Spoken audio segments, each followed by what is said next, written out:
Hey, I am Louis Jeremita with Aspiring Jet, and I want to walk you through the basics of your home machine and some troubleshooting you can do if your machine is not working properly.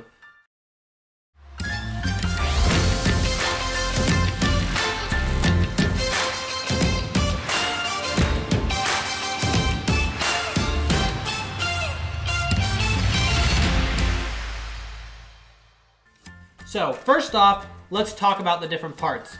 You have your needle here and your pressure foot. This is the little guy that guides the fabric at the bottom of the needle.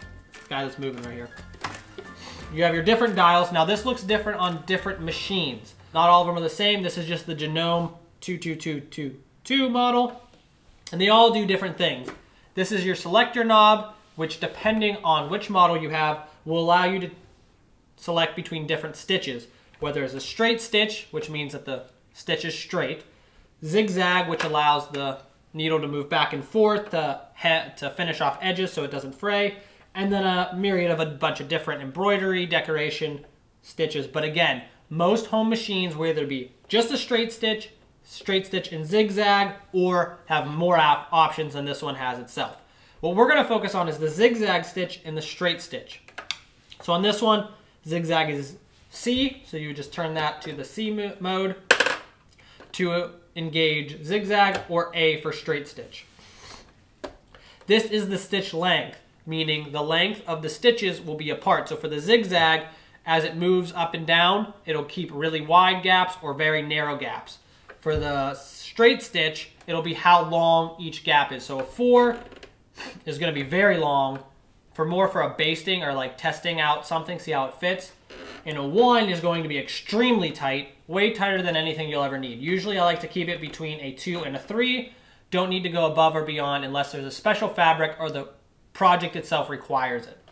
Next one is the width. For a straight stitch, it doesn't matter because it depends on how wide the stitch is. The straight stitch is just one long continuous strand, where the zigzag does have different widths, and that will vary depending on your project. Look up the manual for different guides and certain things for your specific machine, or per job, the people will describe what you need to do. This guy right here is your reverse. So while you're sewing, you're going to be able to back tack, which that means is when you start with a straight stitch, you go forward with the material, go backwards, and then you go forward again. That locks the thread in place so it doesn't unravel while you're wearing it or using the product that you're sewing. Right here you have your knob. As you'll see here, it hand moves the needle up and down if you want to go really slow, do some precise turns, or just need to raise the needle up so that it's not in your fabric, and you can remove your project from under the machine. This will spin once you hit your pedal, but you can also do it by hand, such as this. This guy comes equipped with a bobbin winder. What you do, once you grab your bobbin out,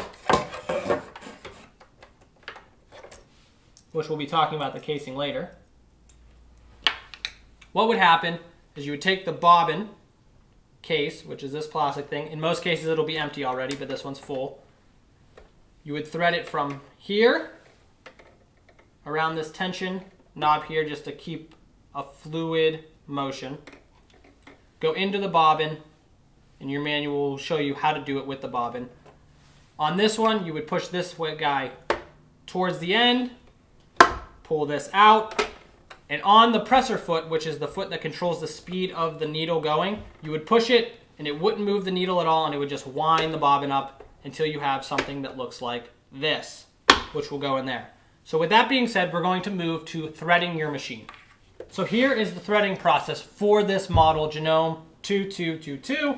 But most machines are going to be the same way, in the same kind of pattern as this one. A little bit different, but the cool thing about this machine is a lot of the times it will have areas showing you what you need to do in which order, where industrial machines won't. So if you follow those, for this one it says to go right into this little hook here. You're going to go right down here. This is the tension discs, what this thing controls, the tension of the two plates. I'm going to go up. Get this little arm that goes up and down. Go down into this silver bracket here.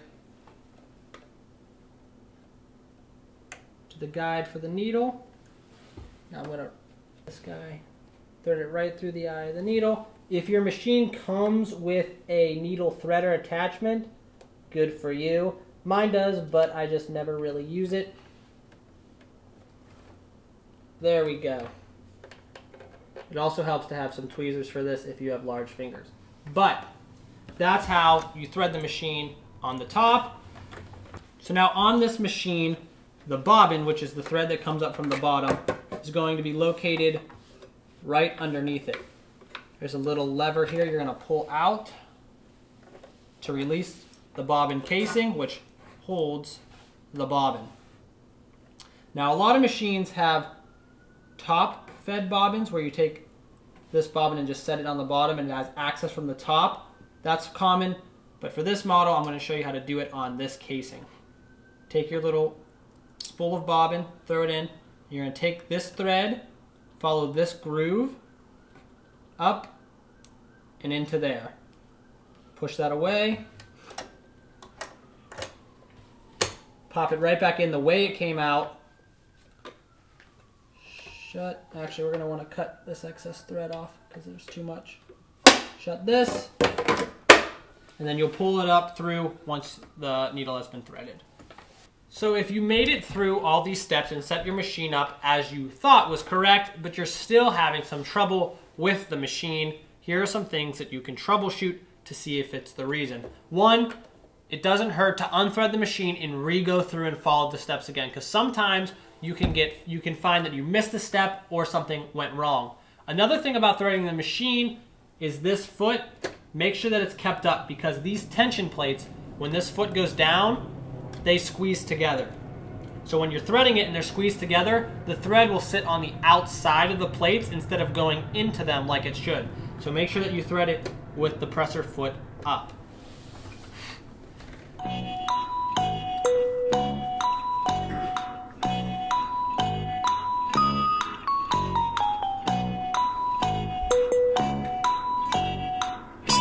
This leads me into my next point, which talks about the tension.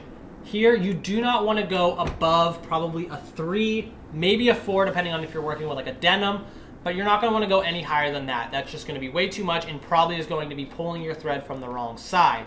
And then when it comes to tension, another thing you need to remember is the bobbin casing. There's a little screw on here. Your machine might have it in a different look to it, but you can tighten that and get the tension right. What you want is your tension to be good enough so that when you lift it up,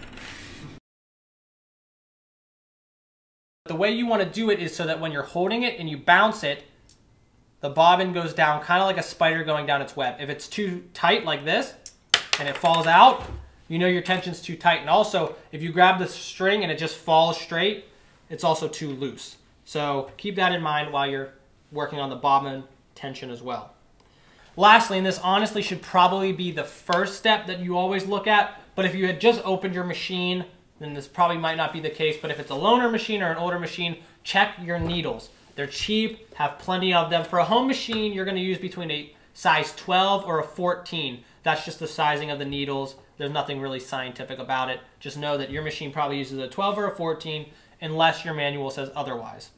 Replacing the needle whenever you notice any of the stitching is loose or there's skipping, that's where like it doesn't actually go all the way through and you just have like a loose stitch on the top.